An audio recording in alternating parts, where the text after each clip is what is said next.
Araw Pilipinas, narito ang pinakabagong balita sa Pinas Balita. Nagpakawala ng matinding salita si dating Senator Kiko Pangilinan laban kay House Speaker Martin Tambaloslos sa isang rally kamakailan. Ayon kay Pangilinan, panahon na para managot ang mga nasa kapangyarihan na aniya'y hindi inuuna ang kapakanan ng mamamayan. Bagamat hindi niya direktang pinangalanan si Tambaloslos, malinaw ang kanyang mensahe tungkol sa umunoy pagmamalabis at katiwalian sa gobyerno. Samantala, naging emosyonal ang megastar na si Sharon Cuneta sa parehong rally. Sa gitna ng kanyang talumpati, hindi nito napigilang maluha habang ipinapahayag ang kanyang pagkadismaya sa kasalukuyang kalagayan ng bansa. Ayon kay Sharon, hindi siya titigil sa pagsuporta sa hadikain ng kanyang asawa at sa panawagan para sa pagbabago. Marami ang dumalo at nag-antig sa kanyang damdamin at umani rin ito ng sari-saring reaksyon sa social media. Patuloy naming babantayan ang mga kaganapang ito at maghahatid ng pinabagong update sa susunod na mga araw. Para sa iba pang balita, manatiling nakatutok sa Pinas Balita. At yan nga ang balitang ating abangan ngayong araw. Para sa mas marami pang makabuluhang balita at napapanahong impormasyon, huwag kalimutang mag-subscribe sa Pinas Balita.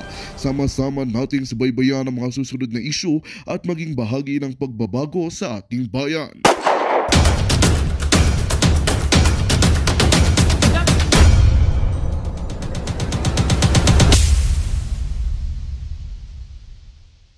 Palagay niyo po ba maraming nagsisisi na hindi si Kikong binotong Vice President? At nabanggit na rin kanina, may mga nagkakalat na ako daw ay walang nagawa. Sa bibig ng mga bayani na habang sa kasaysayan ng pamilyang Marcos, di na namin makakalimutan yan. Wow! Ang sweet mo naman, Brad. Ay, sa kasaysayan daw ng pamilya Marcos, hindi daw ho nila makakalimutan yan. Ipapa-impeach lang ho nila itong si VP Sara. Di ba? Ang kapal ng mukha. Ayun na nga mga kababayan, muli ho tayong nagbabalik sa panibagong reaction video. Dito sa video na to, pag-usapan ho natin ang naging kick-off rally nitong mga pinklawan at mga dilawan. Unahan na ho natin para dito kay megastar Sharon Cuneta. Ha? At dito kay Kiko Pangilinan. Wala hong kasuhan ha, kasi mahirap na eh. No, alam naman ho natin, yung mag-asawa na yan, mahiling mangkaso yan ng mga vlogger. Reaction video lang ho ha, walang pikunan kasi politika ho yan. Kung ano man sasabihin nyo, magre-react lang ho kami. Ha? Megastar. Dati pa naman, nung medyo bata-bata ka, naghaganda na ako sa'yo. Kiko lang pala bagsak mo. Anak ng toka. Pero bago yan mga kababayan, isang like at isang subscribe. Masaya na po tayo dyan sa mga gusto sumali sa ating community. Alam nyo na ho gagawin, yung join button nandyan sa baba. Grabe ho itong si Marcos Jr. Tingnan nyo naman ho yung mukha niya dyan. Ha? Kitang-kita na talagang medyo kumpleto patulong niya dyan. Di ba? Yung tipong ang pagpupulburon ho niya dyan, medyo nauubusan ho siguro siya ng makukuhanan. Pero ngayon, sagana ho eh. Walang tulugan yung eye bags ho niya, kasing baba na ng baba niya. Ganun po kababa yung kanyang eye bags ngayong mga panahon na to. Nakita niyo ho yung kick-off rally nitong mga bangag, yung mga bangag line-up ng Malacanang. Nakita niyo ho kung anong pagmumukha nitong si Marcos Jr. Hindi man ho 3 taon ang itinanda niya. Yan ho, nakuhanan niyang video na yan noong panahon ng kampanya.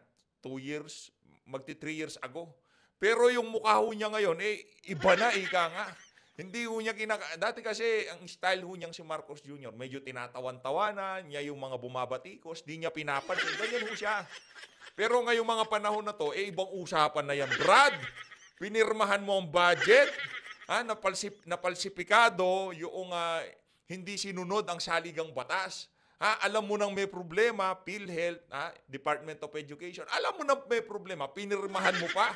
Talagang di ka makakatulog, Brad. Dahil tandaan mo to, pagkatapos ng termino mo, marami kang dapat ipaliwanag sa Senado. At sigurado, dapat kang ipatawag. Kung si Tatay Digong, pinapatawag siya dahil sa EJK, sa kagustuhang maprotektahan ng mga ordinaryong Pilipino sa kamay nitong mga durugista na to, ikaw ipapatawag ka dahil sa usaping pera. Handa-handa ka, Brad. 3 taon na lang, babay na Malacanang. Heto mga kababayan, pakinggan nyo ho itong si Katunying Taberna dito sa interview niya na to. Hindi mo pa ba i-interviewin si Marcos Jr. Kung anong ipapapasalamat niya sa mga kay Tambaloslos, Dapat interviewin mo na rin siya ulit, Katunying, kasi marami naghihintay sa interview mo sa kanya. Game? Tanong pasensya na kayo, kailangan ko itanong to. Kung meron man po isang bagay na sa inyong tingin ay tinatanong nyo ng utang na loob sa Pangulo, sa Presidente, o sa pamahalaan na ito, ano po yun? Kung meron man, Well, yung kanyang isa personal o sa politika? Personal po, personal. Ay, siyempre, pinakamalaking ginawa niya para sa amin, yung paglibing ng aking ama sa libingan ng mga bayani. Yun ang pinaka-importante para sa amin, para sa pamilyang Marcos, siyempre, at matagal na namin ipinaglaban yan eh. At ngayon pa lang, kahit na yung ibang presidente na nakaraan, kahit tinuturing nga namin kaibigan, at sinasabi, gusto nilang gawin, o papayag sila, si President Duterte lang talagang ang nanindigan. Sakto pa kay Tatay Digong. Walang hiya ka. Nakalimutan mo yung mga pinagsasabi mo na yan. O baka bangag ka lang dyan. Baka dyan palang bangag ka na kaya lahat na lumalabas sa bunganga mo, hindi mo naman talaga alam. Doon sa kanyang unang salita na dahil nasa batas siya, nasa rules yan, dapat dapat malibig si Marcos sa libingan ng mga bayani. Habang sa kasaysayan ng pamilyang Marcos, di na namin makakalimutan yan. Wow! Ang sweet mo naman, Brad. Sa kasaysayan daw ng pamilya Marcos, hindi daw ho nila makakalimutan yan. Ipapa-impeach lang ho nila itong si VP Sara. Di ba ang kapal ng mukha? Lakas mo mambudol, Brad. Ibang klase ka. Ibang level yung pambubudol. Diyan pa lang ho mga kababayan, binubudol na ho yung mga DDS eh.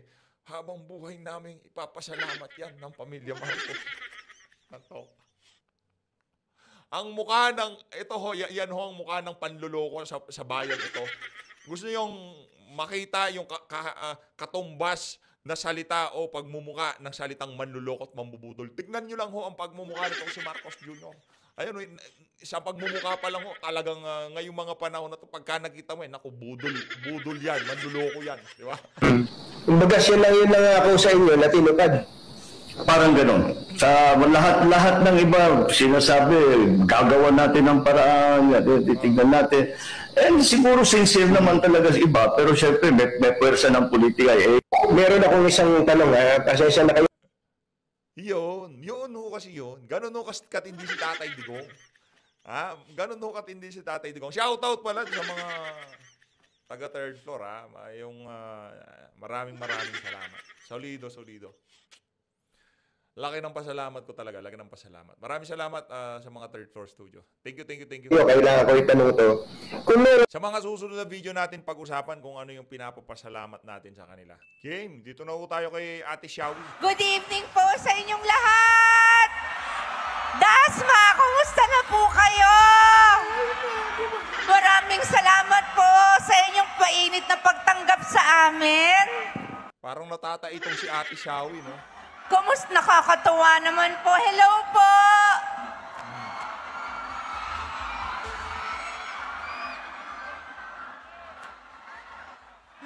Nunood po ba kayo ng Saving Grace?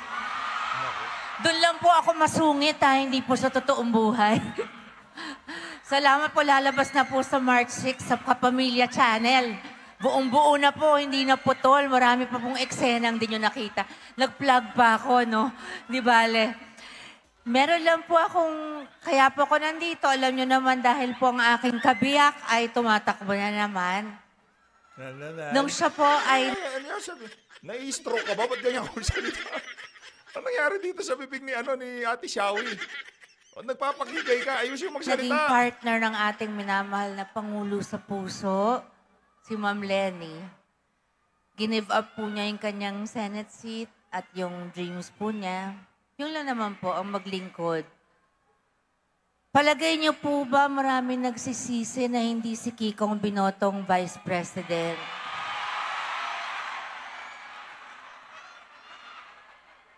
Kayo pong mga magulang, masakit po ba na hindi si Kiko ang Vice Presidente? Alam niyo po, alam niyo naman, ako'y ina... Grabe ka naman, madam. Kung masakit ka naman ng loob dahil hindi si Kiko ang aming binoto. Ano ka man toko, ha? Ano ho bang nangyayari ngayon? Kahit hindi yung asawa mo ang vice presidente, lahat ng nangyayari sa administrasyon, pulisiya ng mga dilawan. Okay na ho yan, para hindi na nakapagod yung asawa nyo. No, pero lahat ng gustong gawin ng asawa nyo, ginagawa naman po ngayong administrasyon. Ang OA nyo, ha? Ang OA nyo. Napakasakit po sa akin dahil ang pinakapaborito ko pong ginagampanan sa buhay ko ang pagiging ina at pagiging asawa. Hindi po ba napakasakit sa asawa pag narinig nyo, yung asawa nyo daw walang nagawa?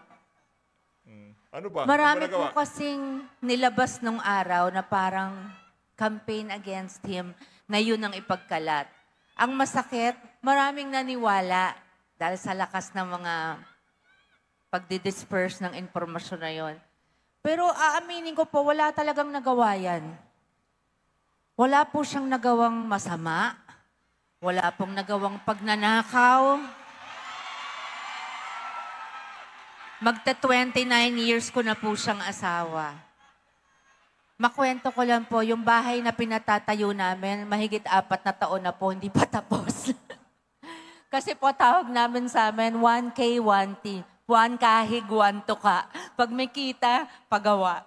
Hindi naman lang mamadali, pero proud po ako doon na lahat ng binibigay namin sa aming mga anak ay galing sa Kami. sipag, tiyaga at pagod. At yung mga anak po namin, awa po ng Panginoong Diyos. Dahil ang big boss po sa bahay ay si Kiko. Pero ako po ang commander-in-chief niya. Ay maayos naman pong napalaki ang mga bata. Mahal ang bansa, takot sa Panginoon, mapagmahal sa Panginoon, at magaling po makipagkapwa-tao. Hihingin ko lang po, lalo na sa dami po ng mga nangyayari ngayon na Ayoko yung mga pa-virgin ganyan magsalita. Ayoko yung mga pa-virgin na ganyan. Rekta ho tayo kay Kiko Pangilinan. Pakinggan ho natin kung ano sasabihin niya. Eto, kay Kiko na ho tayo. Game, pakinggan na ho natin ang talumpati nitong si Kiko Matsin. Game! Bah, maganda yung posing niya dito,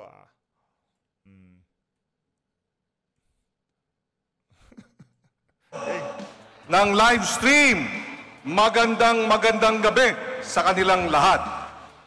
Magandang gabi, Cavite!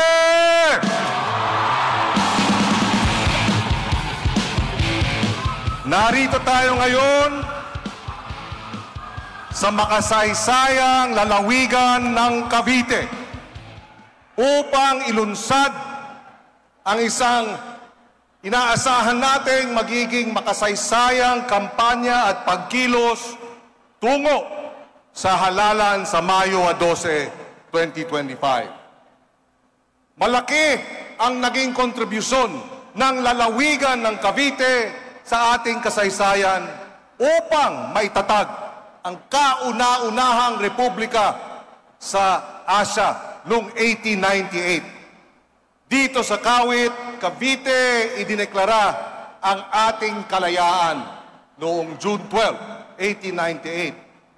Alam nyo ba na naganap din dito sa Cavite ang Battle of Imus, ang unang tagumpay sa sagupaan sa pagitan ng mga rebeldeng Katipunero laban sa mga Kastila noong Setyembre 1896. At ang Battle of Imus ang kauna-unahang tagumpay sa himagsikan ng 1896 na nagsilbing inspirasyon sa buong bansa upang umalsa at patalsikin ang mapang-aping naghaharing mga Kastila.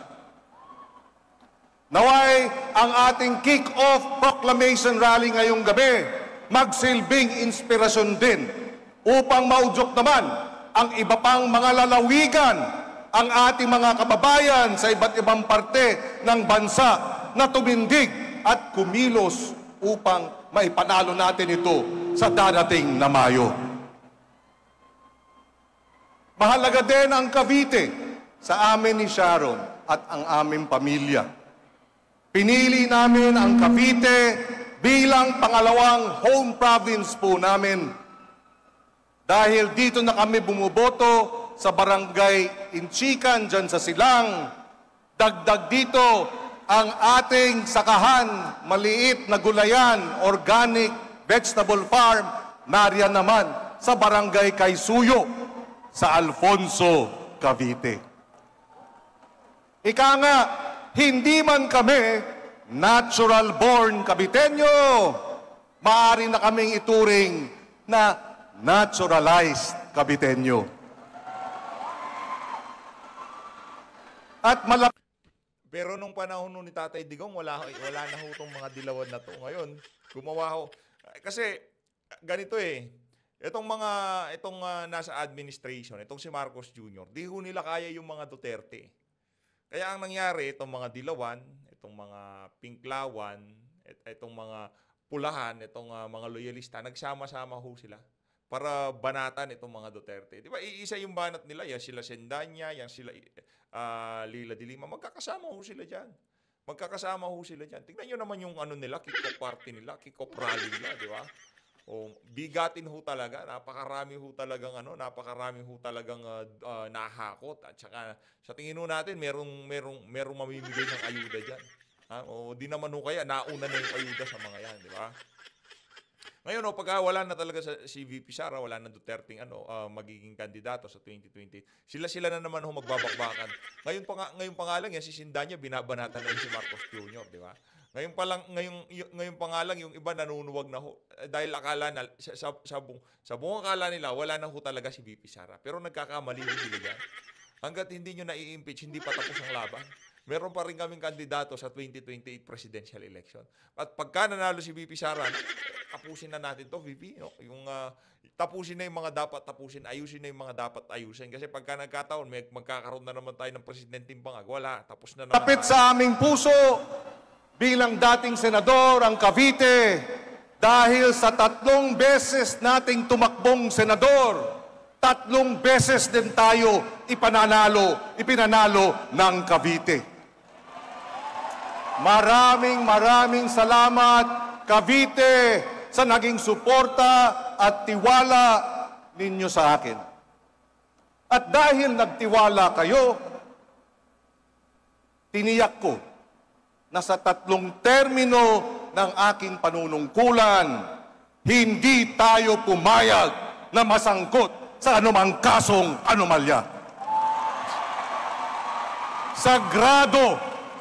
Sagrado ang tiwala na... Paano ka ba sasangkot sa kaso? Wala ka namang ginagawa. Wala namang kayong ginawa nung nasa Senado kayo. Kayong mga dilawan, wala kayong ganap nung mga panahon na yon. Kasi masyadong ang ginawa ho nila noon puro banatan si dating Pangulong Rodrigo Duterte. Pero para makaambag sa ikabubuti ng ating bansa noong mga panahon na yun, wala ho tayong nakita dyan sa mga individual na yan. Kay Bam Aquino, kay Risa Hontiveros. Ang pag-iingay ho nila nung mga panahon na yun para masiraan lamang ho itong si dating Pangulong Rodrigo Duterte. Paano kayo masasangkot sa kung anong anomalya? Wala naman kayong ginawa. Pinanood nyo lang kung paano magtrabaho yung si Tatay Digong, di ba? Speaking of Tatay Digong, Tatay Digong, pambihira. Inatang ninyo sa akin. Hindi ko ito tinalikuran. Hindi ko ito binaliwala.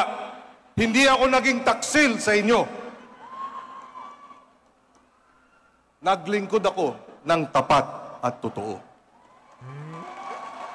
At nabanggit na rin kanina, may mga nagkakalat na ako daw ay walang nagawa, meron pang ibang kinakalat na fake news para pababain ang ating o harangin ang ating kandidatura.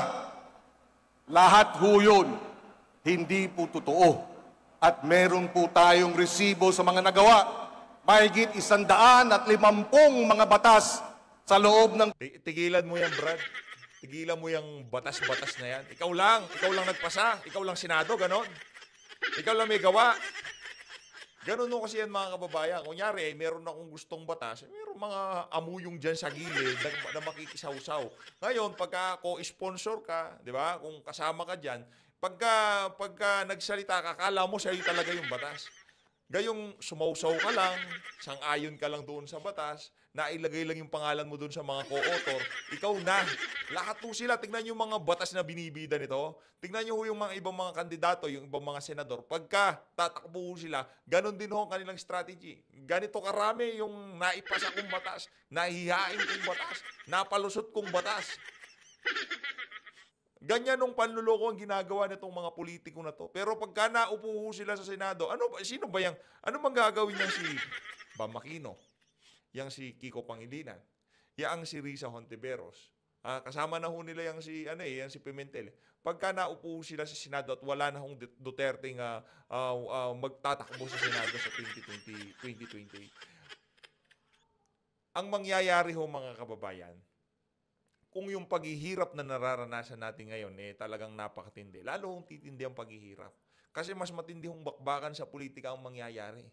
Wala na yung mga Duterte. Pero malabo hong mangyari yun. Ngayon pa lang sinasabi na ho natin, hindi mawawala si VP Sara. Hindi mawawala ang mga Duterte. Diyan sa national political scene. Nga yung pag-impeach, hindi, ano ho yan? Basta tayo naniniwala, malulusutan yan ni VP Sara dahil kailangan pa ho natin siya sa 2028 presidential election. Pero ang sinasabi ho natin dito, ang magkabilang kampo na yan, mga dilawan at mga loyalista, wala hong mabuting maidudulot sa bansa. Alin man sa dalawa na yan, ang maupo sa Malacanang. Nasubukan na ho natin yung mga dilawan na yan, panahon ni Panot, di ba? Panahon nitong si Noynoy Aquino, panahon nun, ngayon kasalukuyang administrasyon. Panahon ho nitong si Marcos Jr., ano hong nangyayari? Diba? Nasubukan na ho natin halos parehas na parehas ang kanilang style ng pamumuno. Yumayaman yung mga nakapaligid sa kanila at yung mga sambayan ng Pilipino naman, talagang napakatindi ng paghihirap. Kaya kayo, sa mga kababayan ho natin dyan, i-share nyo na ho yung ating mga video at yung mga video ng mga iba pong DDS vlogger na nagpapahayag ng pagsuporta at nagbubulgar sa mga kabulukan ng administrasyon ni Marcos Jr. 3 termino ang ating isinulong at naipasa. At ang totoo, wala tayong nagawang kurakot. Wala tayong nagawang pagsisinungaling. Di ka ba Brad? Di ka ba kinikilabutan sa mga sinasabi mo na yan? Di ba tumatayo yung mga balahibo mo? Wala tayong ginawang pagiging sulbapa sa pwesto. Walang bahid ng katiwalaan ang ating naging panunungkulan. Lariyan ang resibo.